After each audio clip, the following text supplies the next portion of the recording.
Good afternoon, everyone, and welcome to the final session of our not-for-profit seminar today. You've made it to the end with us. We thank you so much for joining us for this last session, and it's going to be a great one. I'm going to go through our regular housekeeping really quickly this time because I know you've all heard it 8 times now. So again, we'll have four polling questions in this session. I know we surprised you with 5 last time, but you only need to answer 3 to get those attendance in for CPE credit. You've been doing great with the surveys, so please do keep that up. It'll be in the chat window, and then it should direct you directly to the website once we hit end on the seminar. And then so far, some of you have already reached out. When will I get my CPE certificate? Give us 10 days. We ask you to get that final certificate to you. That should be coming to the email address that you registered with. And then finally, of course, there will be a recorded version of this available for rewatch, and you can fast forward, rewind, find anything you might have missed or want to revisit. And if you have any questions during this, I will be monitoring both the Q&A tab and the chat tab for any questions that might come up to relay to Becky during this presentation. So with that, I'm excited to introduce the final speaker of our series. Becky Droz is here with us to provide a deep dive on the latest employment-related legislation that is going on out there. And Becky is an HR advisor for compensation with Catapult. Catapult may be a new sounding name to you. They launched here just in 2021. It was actually the combination of a merger between Capital Associated Industries of Raleigh and the Triad and our very own Employers Association from Charlotte, which merged to form a newer, supercharged, more powerful organization to help serve, more than 2,300 employers across North Carolina and beyond, really, at this point. So their merger brings together collective experience of 2 very well-respected associations that help employers address their biggest challenges when it comes to creating exceptional workplaces. We're really happy to have Becky. Becky is primarily responsible for advertising companies in the areas of compensation and benchmark data, and tailoring compensation consulting services to meet all the members' needs of the association as well. That includes, but it's not limited to, assessments, creating salary structures, job analysis, FLSA guidance, and more. So we're excited to have Becky with us. She knows a lot about HR and the employment complexities and a lot that's going on in the legislative environment right now that's bringing a lot of anxiety to people. So thank you, Becky, and welcome to our seminar. Thank you. I'm so glad to be here with you today. Great introduction. Thank you for that good overview of Catapult. We're finally getting to the point where we're not saying formerly the Employers Association or TEA and CAI anymore. So we're really starting to get used to that name. So hopefully it's going to become familiar for all of you on our session today as well. So as Matt said, I do work predominantly in the area of compensation. So I am working with our members on all things related to money and total rewards. But I do have a background in HR, and I do stay on top of the legislative stuff as much as I can, just because it all really interplays and works together. So I am excited to go through and talk about some of the different legislative updates, things that are happening, things that may be happening, things that were going to happen, and several judges have said, nope, those aren't going to happen. So we've got a lot to unpack and go through this afternoon. So I'm going to go ahead and just dive right into it. So the first several things that came out really are changes related to having a change in administration. So the first one I'm going to touch on is Executive Order 14026. Essentially what this one says is that for any of you out there who are federal contractors, your federal contractors are going to have to start paying a minimum wage of $15 an hour beginning at the end of January. For any workers that are tipped employees, that figure is going to be $10.50 an hour. So again, just to highlight, these are all federal things that we're going to be talking about. So I know some states out there have different minimum wages and things like that, but this one is specifically related to those federal contractors. And some of you who work in the federal contract space may be saying, well, we already had a minimum wage, and you are in fact right. There is a minimum wage for federal contractors that's different. That actually came out in 2014. So we've had an executive order with a higher minimum wage for federal contractors since 2014. But what this one has done is it has bumped up that number faster than what was in that initial 2014 order. So we've got that $15 an hour for those federal contractors, $10.50 if you're tipped. And then if that tipped employee doesn't get enough in tips to get to 15, then the employer would have to make up that difference as well. Essentially, it's the same thing as the tip credit that we already have for other workers, even those that aren't federal contractors, but it's just giving a little bit more in that space. So one of the other things that we'll see with that is supposed to be looked at every year and escalated every year. So if you are a federal contractor, you're probably already watching it. Like I said, you've been watching that since 2014, but just be aware it is going up a little bit faster than what we've seen in the past. The next thing that I want to talk about here is an executive order that was called Promoting Competition in the American Economy. So one of the things that came out with this one, it's kind of interesting. Really what the administration said is that they want to really enforce the antitrust laws that already exist. And we won't go into what all those different antitrust laws are. There are many of them. But essentially, the administration has said, all right, we have all these big, powerful companies, we have all these monopolies, and it's restricting the ability of companies to compete, as well as the ability for individual workers to compete and to go for different jobs. And so what they have said is that employees who have really restrictive non-compete agreements are restricted from going out and competing to get higher wages for themselves. And so with this particular order, what it says is that the FTC is tasked with going out and making sure that if people are using non-compete agreements, that they are reasonable. And it's really saying, okay, we need to restrict this to say, all right, we need to get rid of anything that seems frivolous or that is making it too hard for people to go out and get different jobs. It's kind of interesting with the non-competes. We've kind of advised employers in the past anyway that sometimes they're hard to enforce in general, just because a government body isn't going to say, all right, let's stop somebody from working. You know, the government is going to say, no, we want people working. We want people making wages. We want people paying taxes. We want that money going to the government as well. So in some situations, judges and courts would say, you know, we don't really put a lot of value into those non-competes anyway. Now, that being said, many employers do use them and they do have them in place. And so that's generally okay. Historically, we would see that with different professional jobs where you might have something where you really, you know, didn't want somebody maybe taking customers or going out where they're going to be in direct competition with you. And so that's where it makes sense and that's where it's still okay. But part of this is coming up for some of these really frivolous non-competes. So there was a lawsuit, I think it was just in the last year or two. There was a sandwich shop, like, you know, think fast food sandwiches, and they had a non-compete in place for their employees that said, okay, if you leave our sandwich shop, you can't go work for any restaurant where they make at least 10% of their revenue from selling sandwiches. And not only can you not go do that, but the facility, anything that's within 3 miles of one of our franchises across the country, you are prohibited from working there. So that individual got some help from the court, and the court said, okay, that is way too restrictive. We can't stop somebody who's working in a sandwich shop from going and working in another sandwich shop or another place that sells sandwiches. So that's the kind of thing that they're really looking to get away from. Keep in mind, we're not talking about trade secrets or things like that. Of course, anything where you have confidential information or you have proprietary information, of course, you can protect that. It's really just in that idea of keeping people from working is what the government does not want us to do. All right. The next one we're going to touch on is the joint employer status rule under the FLSA. So historically, there are 4 different factors that the government would look at to determine if a company is a joint employer.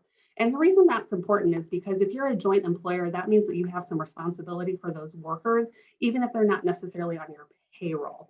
You know, so that's things like EEO charges, if there's any kind of discrimination, if there's any kind of a wage and hour violation, an individual could go after both of those joint employers.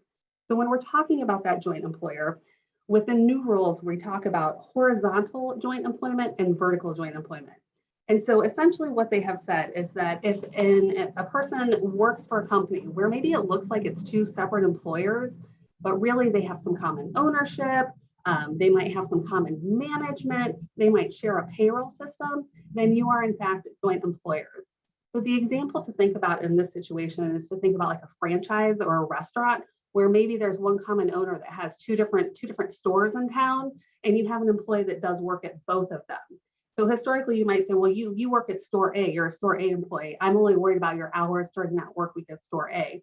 But again, under this horizontal relationship, if that has common ownership and common management and that worker goes and they work at store B as well, well, now we need to be thinking about the combined hours between those two when it comes to wage and hour issues and things like overtime.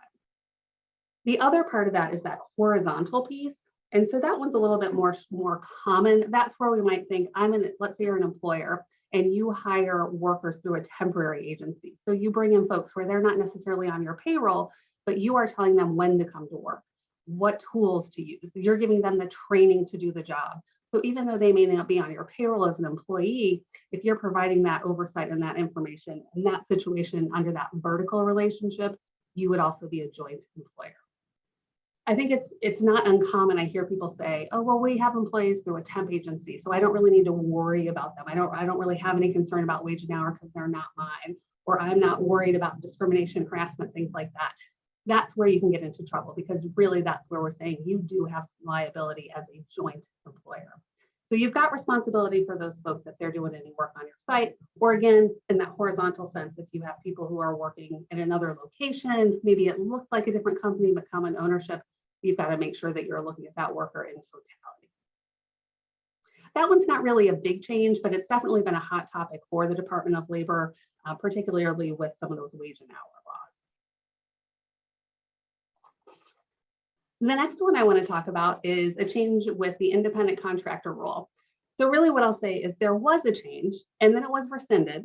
And so there really was no change. So this is one where a government puts something in place, they say they're going to do something, then they back off. And so essentially where we have landed when it comes to independent contractors is exactly where we have been for the last several years. So this is another hot topic for the Department of Labor, particularly wage and hour. Are we paying people correctly? Are we making sure that we're withholding all the appropriate payroll taxes? Are we providing unemployment insurance and workers' comp and all of those things? That's where we've got to make sure that we have people appropriately classified if they are workers or employees versus independent contractors. So when we look at the current standard and the evaluation that we need to do, there are several different things that we're going to look at. So when we talk about it in totality, again, it's kind of the economic realities, but if we look at the breakdown, then we can figure out, should this person really be an employee or are they an independent contractor? So the first part of it is how integral is the work that that person is doing to the business?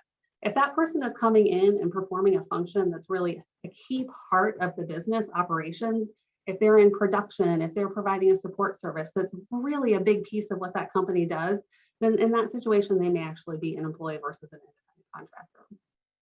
The next one is to think about the individual's opportunity for profit or loss. If they're coming in and they're just getting an hourly rate, well, that's not really looking at, a profit or loss. It's really to say, maybe I come in and I budget, there's going to be a certain amount of time or certain expense to complete a project. And if I do it, that's great. If I do it faster, I still get that dollar amount that I agreed to. So it's really thinking about how much that person has that control. The next piece of it is to think about the kind of investment in the worker. So are you providing the tools? Are you providing the resources? If you have somebody who's coming in, you're telling them what tools to use, or you're showing them how to use it, you're providing that equipment, that's probably an employee as well. The other one is to think about the ability for that individual to go and work elsewhere. If you think about an independent contractor, essentially they're in business for themselves. So you could hire me to do a comp project, but I could be doing comp projects for many other people. So I could potentially be an independent contractor versus if I'm your employee doing comp work, I might be a part of your HR team where you're paying me my annual rate and I'm not going to go work for anybody else. The next piece of evaluating that relationship is to think about the permanency of the relationship. Typically with an independent contractor, you have somebody who's hired to do one job or it's a project, some kind of task that they're going to complete for you versus the expectation that that work is going to continue and be an ongoing relationship. The last piece of it is the degree of control that's exercised by the employer. So really thinking about, how much does that person have and say about the work that's done? Can I determine how I'm going to do something, or are you telling me how to do it? So, again, thinking about myself as a comp analyst, if you hire me as a contractor, I'm going to tell you what my deliverable is going to be, but the steps that I take to get there, that's up to me to decide. Versus with an employee, you're really telling them, these are the tools, these are the steps you're going to take, this is the process. that you're going to use in order to get to that final result. So you have to look at all of these together when determining whether somebody really is an employee or whether they truly are an independent contractor. So let's go to the poll. And I want to ask you now, what factors help determine independent contractor status? So you've got a couple of options there: the worker's opportunity for profit and loss, the degree of control exercised or retained by the employer, and whether or not you have an agreement between the company and the worker that says, hey, I'm an independent contractor.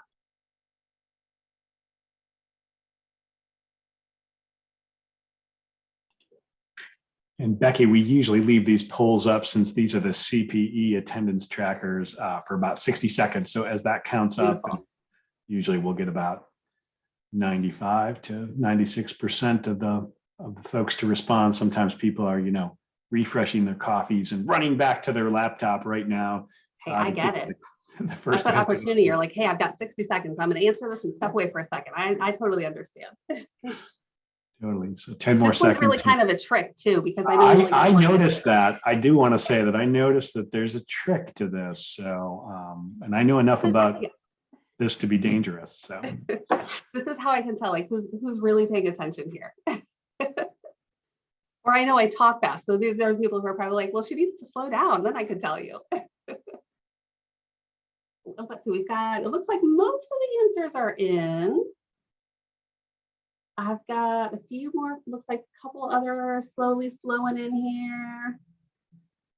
I'm pretty impressive because even with my trick and my answers here, very few people picked the wrong answer. So far, this is pretty good.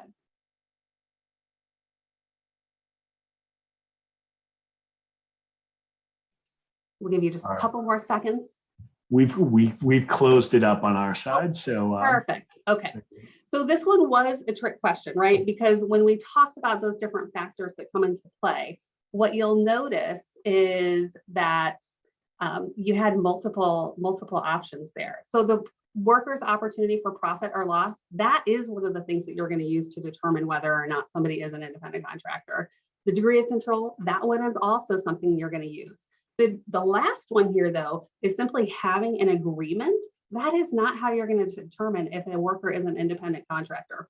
If all those different factors that we go through make you say this is an independent contractor, it doesn't matter if you take a piece of paper and say, hey, I'm Becky, and you can call me an independent contractor. You don't have to track my hours. You don't have to worry about wage and hour laws. You don't have to pay insurance on me. It doesn't matter. The government is still going to come in and say, if it looks like an independent contractor and it smells like an independent contractor, then it is in fact an independent contractor. And you're going to have some issues there. You could certainly have some back wages, overtime, insurance fees, unemployment, lots of different things that you can get into trouble for there. So simply having an agreement that says you're an independent contractor does not make somebody an independent contractor. All right. We're going to switch gears just a little bit here, talk about a couple additional things, but getting away from that independent contractor rule. The next one is talking about a return to liquidated damages. So prior to 2020, prior to June of 2020, the Wage and Hour Division of the Department of Labor, if there were some wrongdoing around wage and hour, then an individual could contact Wage and Hour, file a complaint, and they would conduct an investigation. And the government could say, all right, we found some wrongdoing here, we found some issues, and they could go after liquidated damages. And so they could have some fines and penalties and get some of that money even before going to a litigation phase. In 2020, that was suspended. And then with the new administration into 2021, now that has been reinstated. So essentially what we've got here where it says that there's a field bulletin that went out, essentially it said, we're going right back to our past practice of going after those liquidated damages. So if you have somebody or an organization that again has those wage and hour violations, they're going to say, we're going to go after that money. If we see something that's like really seems like some wrongdoing, yeah, let's not waste our time. We're definitely going to try and get something in return for that. Now, of course, if the employer has made good faith effort, they're trying to do the right thing, they've did something wrong, but they've already worked to correct it, and it's something that really Wage and Hour wouldn't go after litigation for, then they're not going to go after those damages. So in some sense, it's kind of like, let's use common sense here. If it's bad enough that we're going to litigate, then we'll go after that money. But otherwise, we're not going to do that. So that's fairly common sense. All right, the next one that I want to talk about is immigration. So there is a form called the I-9, and some of you in some of your organizations may have to fill this out. So all employers, every single employer, even if they have only one employee, is required to get this form. When I talk to folks who are starting businesses, especially some of our members that are really small and they're just starting to hire people, even if it's a family member that you're hiring, if they are an employee, you have to fill out the form I-9. What that does is it is a form that creates the confirmation of an individual's identity as well as their right to work. So what happens when you hire somebody, within 3 days of them starting, there's a portion that the individual fills out that essentially just identifies who they are, address, social security number, things like that. And then the individual also has to bring identification. And the form is very specific about what types of identification can be provided. And so then the employer takes those documents and it says, that I attest that I have viewed these documents in person. And so we're not in person right now. So that's where there's a little bit of an update here. So typically with that form, the employer reviews those documents, again, very specific information, and they fill out that section 2 of the form. And so again, it's saying, do I believe this to be an accurate passport? Do I believe that this is legit documentation? Does their driver's license look real? Does their social security card look real? Whatever the information that the person has brought and provided, the employer is supposed to physically look at it, touch it, handle it, flip it over, and determine, okay, do I think this is real? Then they complete their portion of the form.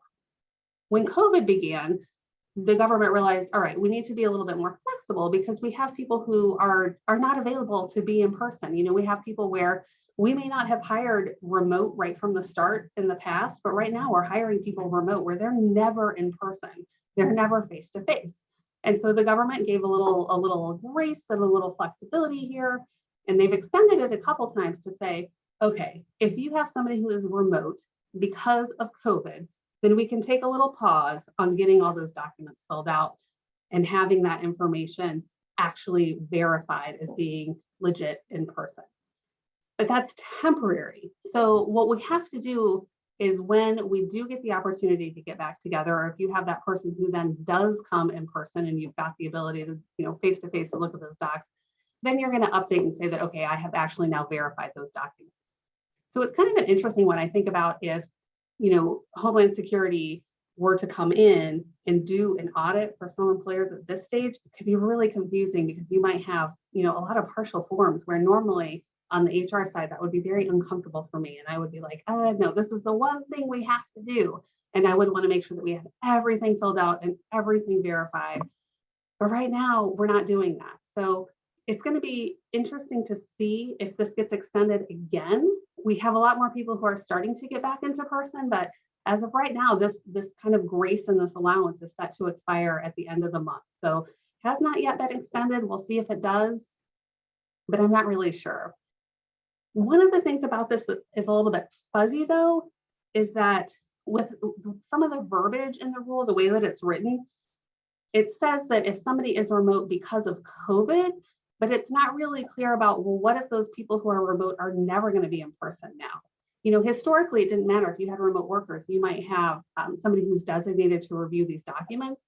But now with COVID, there are a lot more where, they're never coming back. And it's a little bit fuzzy there about that remote worker and whether it's only COVID related or if now we just always have remote work. So we'll have to see what happens there. I don't see the I-9 going away anytime soon, but just that grace period on reviewing those documents. We'll see what happens there. All right, the next one that I want to talk about, this one I'm kind of passionate about because this one, I have so many thoughts. I'm going to try not to over opinionate here and give you too much, but it's one I do want to talk about. So this is one that's on the horizon.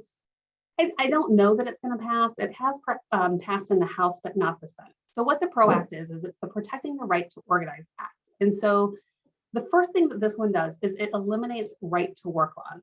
Now I want to do just quick HR lesson here because people often confuse right to work with at-will employment. When we talk about at-will employment, that's the principle that says we can hire and fire anybody we want to. Of course, with Title VII laws, when we think about discrimination, I would challenge you that even when you're thinking about at-will employment, I would reframe my thinking and make that say, we can hire and we can fire anybody we want to, as long as it's not discriminatory. That's at will employment. Right to work has to do with unionization. So right to work states are states where you might have a union that is representing some of your workers, but the workers have the option as to whether they formally join and pay union dues. Now, in a right to work state, even if an employee says, well, I'm not going to join and I'm not going to pay dues, they're still covered by the collective bargaining agreement. When I first learned about this stuff years ago, that confused me. I thought, okay, well, you join or you don't join, but then you have different rules. You don't have different rules in a right to work state. You still have a union representing those employees. It's really just, do those employees have to pay the dues or not? And you can't force them to in right to work states. So under this legislative proposal that again is out there, it would get rid of that. And it would say, if a union represents any of the employees, then everybody has to pay those union dues and everybody has to formally join the union. So I have worked in a production facility that had a union, and I will say some joined because it was in a right to work state and some didn't.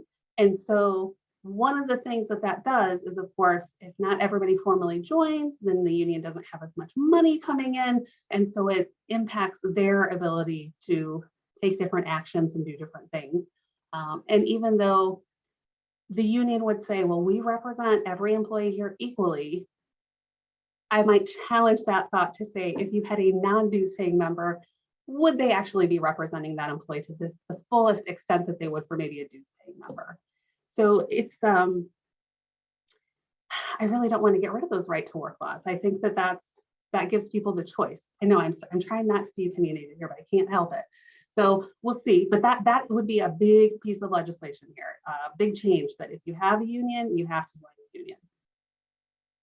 One of the other things, of course, think about who is actually an employee. This legislation would make it a little bit easier to classify more people as employees.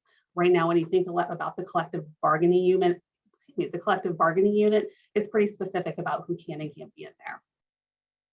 So let me ask you this question. I know you can't actually answer me, but if you work in a facility, let's say not union, and you find out that there might be some talks of a union wanting to come in, or a union wanting to start to kind of get in and represent those employees, as an employer, what's the first thing that you want to do? Get everybody together and start talking about, why unions are good or why unions are bad. Not that you're going to make any, promises or do anything that you really can't deliver on, but certainly you'd want to get those employees together and talk about, what would it look like if there were a union there? What would it look like if the union doesn't make it there? But under this proposed legislation, it would be an unfair labor practice to require employees to attend meetings like that. So whereas you would want to pull people together and talk about what does it look like or what would be good or bad, you can't do it. It would be violating the National Labor Relations Act now with these new rules, which I think is crazy, because the union can then pull people together. The union can solicit, the union can talk about what they want to do in order to organize, but it's harder for an employer to kind of counteract that and just present their view of why it would be a good idea or a bad idea. One of the other things that it would do is it would provide additional penalties. So right now, with those unfair labor practices, typically what happens if you have an unfair labor practice is that you often have to hang some kind of sign or poster that says, shame on us, we did something wrong, we broke this rule, we violated this labor practice. And so you have to kind of hang something, put it on notice, but there aren't a lot of big penalties, or there aren't financial penalties, there aren't fines and things like that. And with this one, they would want to say, hey, we can have some additional fines. You might have, financial loss instead of just kind of that slap on the wrist. So it puts a little more teeth into those violations. The last thing that it would do is it would remove the requirement to have arbitration agreements in your collective bargaining agreements. So as I mentioned, I have worked in a union facility. So what would happen if we had an issue with the union or they felt that we violated the contract is the union would file a grievance on behalf of its workers, on behalf of our workers and their members. And they would say, here's what we think that you did wrong. We go back and forth, try to work it out, resolve it, depending on the situation, what's going on, get that figured out. But then if we said, hey, we can't resolve this issue on our own, we would have arbitration agreements that said, all right, we're going to go to arbitration and then kind of work through that process together where we would determine, how are we choosing the arbitrator?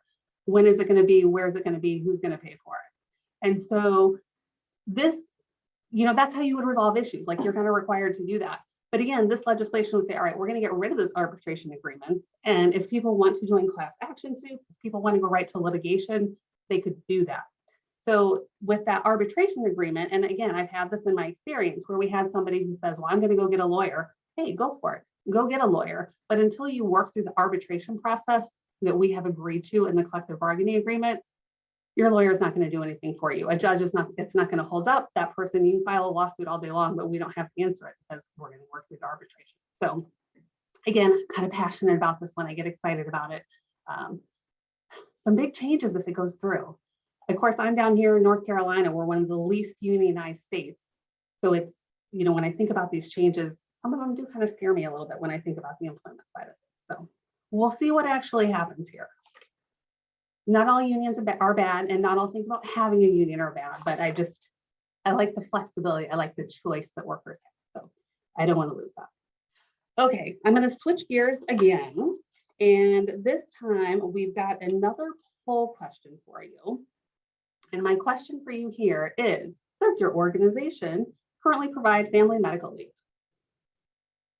And I know some of you may not know. And if you think I get fired up about unions, you should hear me get fired up about people who abuse the FMLA process.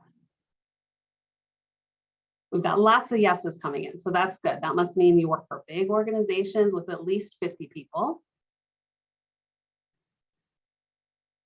I see a few that are no's, not very many no's though.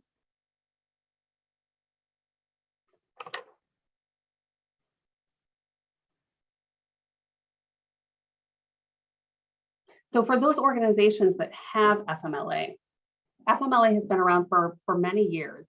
And essentially what that does is under FMLA as it currently stands is that individuals have 12 weeks of unpaid leave. FMLA is simply job protection. That's all it is. There's no pay component right now. FMLA right now only applies to employers that have 50 or more employees, and the individual employees have to have worked for you for at least 1,250 hours and have to have worked for you for at least a year. So they have a service requirements, and the individuals have to meet that in order to even qualify for this leave, for this protection. And it looks like most of you have FMLA. So I see 82% of you have that. So you're good, you know that piece of it. So no issues there. But with that requirement then, again, all it is job protection.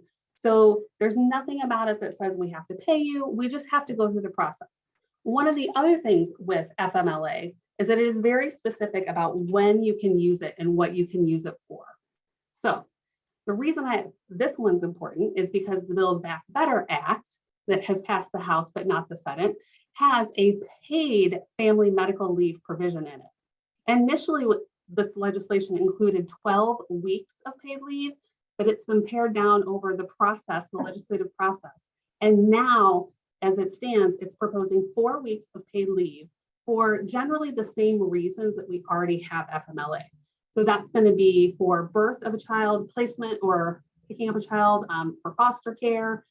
And it would also include an employee's own serious health condition. So if they had a hospitalization overnight, if they sought treatment from a doctor and had ongoing treatment like a prescription, or if they've gone a couple times to see a doctor for the same condition, then that's something that would apply. It also applies if their child, spouse, or parent has a serious health condition as well. And it's very restricted based on child, spouse, parent from a relationship standpoint. With the Build Back Better Act, that family relationship is expanded.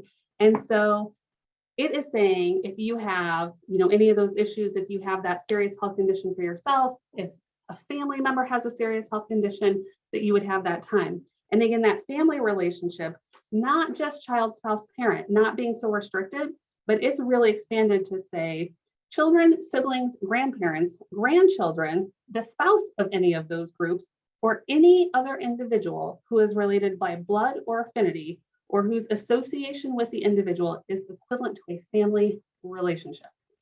So the way that I read that is pretty much anybody is going to be considered a family relationship, and you are going to be eligible for 4 weeks of paid leave. Now, as I mentioned with FMLA in the current context, you have to have worked for 1,250 hours, you have to have been there for a year, the employer has to have at least 50 employees. All those additional rules go away. So no service requirements, no employment size or employer size requirement. So pretty much most workers out there would now be eligible for these 4 paid weeks of FMLA. As it's proposed, it's supposed to be paid for and managed by the Social Security Administration.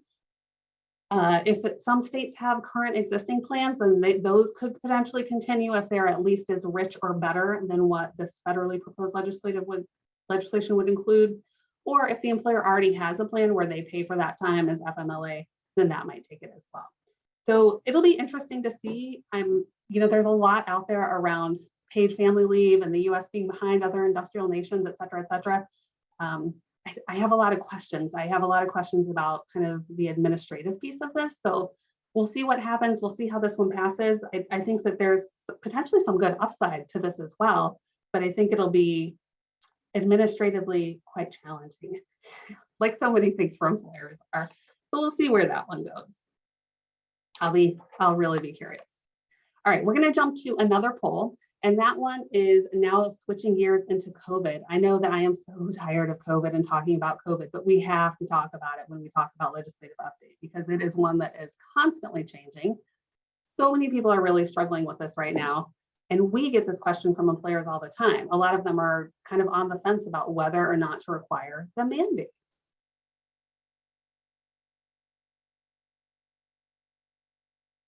I'm looking to see, I see it looks like answers are still coming in.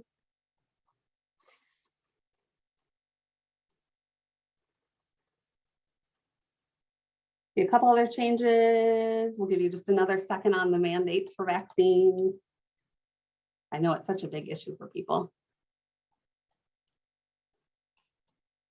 Speaking of COVID, Becky, I tried to start a professional hide and seek league during COVID. But it turns out that good players are hard to find. That's a pretty good one. Oh, goodness. Well, we've got a couple other answers coming in here. I do see that we have a question on the FMLA piece. So while we're waiting on the answers for our COVID question, let me answer this quick question on FMLA. Can you force an employer to use FMLA if you have available PTO? So keep in mind, FMLA right now is simply job protection under the current rules. So yes, you can make somebody use PTO, but it would be concurrent with FMLA. So job protection and the PTO of the way somebody's getting paid, two separate things, but they would work together. So you can't say we'll use PTO, we're not going to even talk about FMLA. If you're an FMLA covered employer, then you've got to have the FMLA compensation.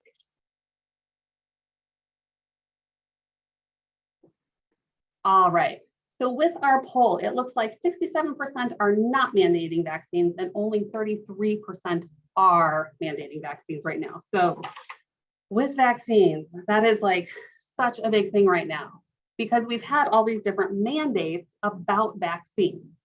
So as an employer, one of the things that you need to know is that if you want to mandate the vaccine, yes, you absolutely can make that a mandate. You can make that a condition of employment.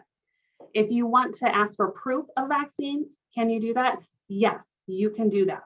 One of the things that people will say, well, what about HIPAA? What about HIPAA? It's not HIPAA. We're not covered by HIPAA if we're an employer looking for these records. If we're in healthcare and then we're an insurance company, then we're concerned about HIPAA. But simply as an employer who wants to mandate a vaccine or who wants to ask for documentation of a vaccine, we're concerned about ADA or the Americans with Disabilities. That's really the space that we need to be concerned about.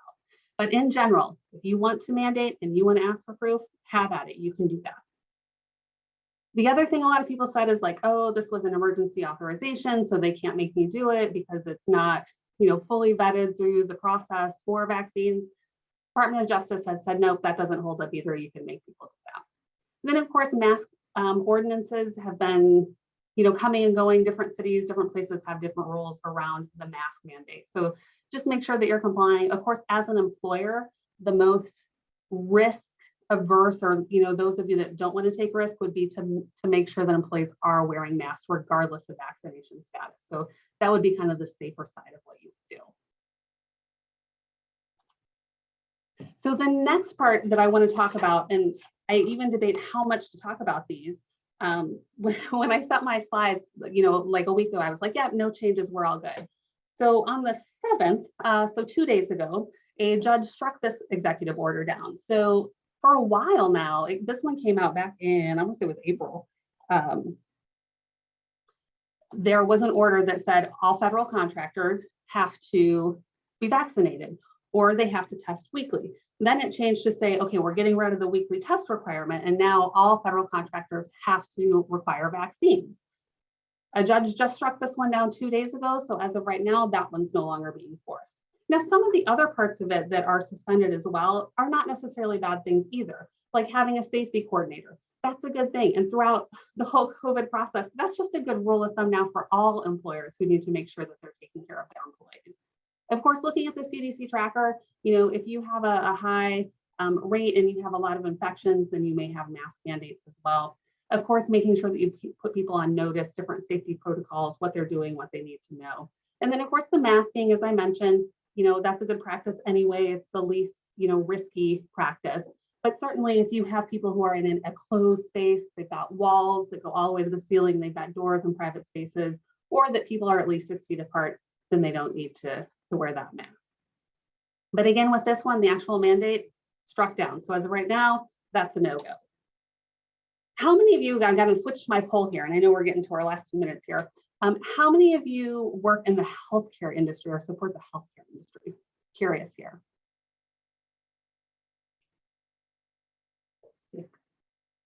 All right, here we go. Of course, again, like I said, federal government has come in and struck some of these down, but I'll be curious to see if we've got any healthcare folks out here. Oh, we're seeing a poll error here. Oh, there we go. Looks like it's working now.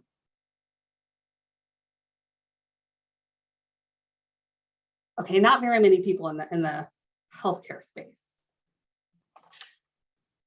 Looks like a couple more coming in. So with the healthcare space, several months ago, OSHA came out with an emergency temporary standard. This happened in June. And so when it came out, all the employers we work with are like, okay, where's this emergency temporary standard? Because we kept hearing it's coming, it's coming.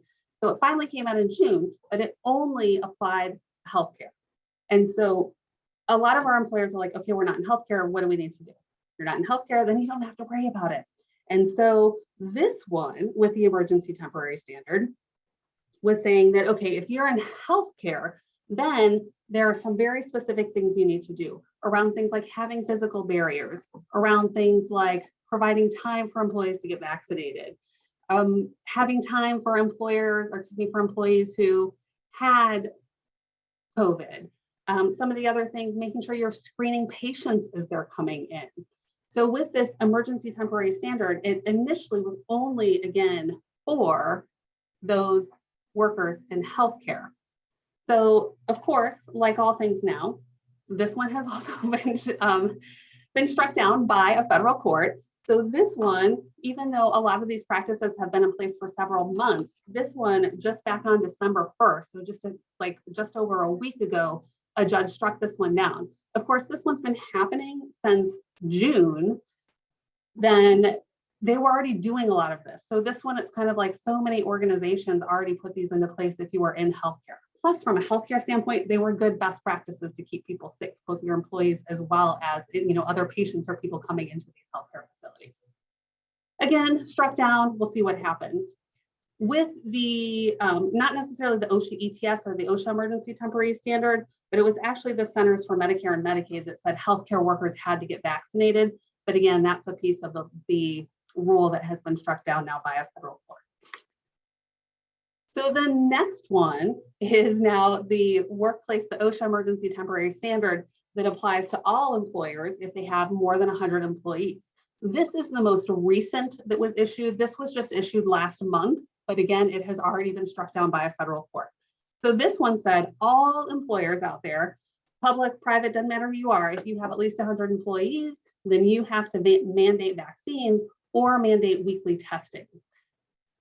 Again, this is one where we're kind of like, well, what do we do? Because as of right now, we're starting to get ready. This just came out last month. So employers are like, all right, how am I going to collect this information? How am I going to find out if people are vaccinated? Who's going to be my point of contact for this? What am I going to do to actually make sure? If my people are getting tested because they don't want to get the vaccine, how am I going to manage that process? Do I have to pay for it? Where are people going to go? So many different questions that employers were starting to think through, but then it was struck down. So now we're kind of waiting and figuring out, do we implement this? Do we just wait? My recommendation is to think about what you're going to do if it does come back, if it does get reinstated. So think about if you do have to start collecting information or start mandating vaccine or testing, I would get a plan in place. Where are you going to send people? Who's going to keep track of the information? How are you going to handle it if somebody does say that they have a medical objection, which would be handled through the ADA? Or if they have a religious objection, how are you going to handle that interactive process? So I would be thinking about it, I would be planning for it, but it may not come back. Actually, I think this is interesting too. I know you're not all North Carolina, but in North Carolina, the Department of Labor has said, like, we don't have the resources. Like they gave us this mandate, but they didn't give us more money to go out and enforce any of this. So I don't know how we're going to enforce it anyway. I know some other states share that thought as well. I won't get into which ones, but there are definitely some states out there who have said, and I don't know how we're going to enforce that. So as of right now, all three of these kind of measures that were introduced by the federal government in order to mandate vaccines or mandate weekly testing, all have been struck down. So we're in kind of a wait and see from a COVID standpoint. We are now at the end. I know that was like a ton of stuff really thrown at you fast. And so I just want to check. I do see a question. So let me ask this one. Can an employer require a vaccine for remote staff? Yeah, you can still say it's a condition of employment. It may be a little bit harder if they say, well, I'm never there, I'm never coming in. I've heard lawyers argue both sides of that one. I have heard some say, yeah, as a condition of employment, you can do it. And as we saw earlier in the information, the Department of Justice has said, yeah, you can absolutely mandate that vaccine, but it may be harder if they do have an objection to talk about, why, what is an accommodation? And if they're not coming in with other people, then that might be an easy one to accommodate. But in general, yes, you could. Okay, there is a question here about being fully vaccinated. And I don't know the answer to that one. The question is, has anybody talked about how long employees are considered fully vaccinated? I think that that's something that's changing as the medical professionals continue to test and as all these different variants come out, determining, how long does that hold up? I don't have a good answer for that one. Okay, other questions? I know it's a lot, and I know a lot of it is like we're waiting and seeing, but it's like you got to be ready in case it does actually happen. I think you did a fantastic job at answering all the questions, and of course, Becky's contact information up in front of the screen. I really do encourage you guys to reach out to her and Catapult for assistance should you need it. They've been a great organization to work with and a staple of our not-for-profit conferences over the years. So extremely thankful for you, Becky, to round us out with our last session of the seminar. And with that, I will say that concludes our annual virtual not-for-profit seminar. I thank you again for joining us. If you have any additional questions, please reach out to any one of the folks who were speakers over the last 2 days. We value your feedback on those surveys, so please do fill those out. And we've really been honored that you took the time out of your busy schedule to join us for these 8 sessions. We hope you found the sessions beneficial, learned something new. I know that I did, and this is one of the favorite events that we host every year because we truly believe that our commitment to the not-for-profit industry extends beyond just the audit and tax work that we do with all of you. So thank you very much. Have a great— Before you hang up, can I ask you just one last question? Go ahead, Becky. All right, here it is. How does Santa's accountant value his sleigh? Oh, I don't know how. Net present value. Yes. Not fair value, but net present value. Yes, I got it. Okay, thank you. I'm going to use that one on my kids tonight, Becky. So I really appreciate that. Phenomenal. And I promise, yeah, maybe we'll build the dad jokes into the polling questions next year or something like that. So thanks again for joining us. Have a wonderful rest of your week, and Merry Christmas and Happy New Year to everyone. Thank you.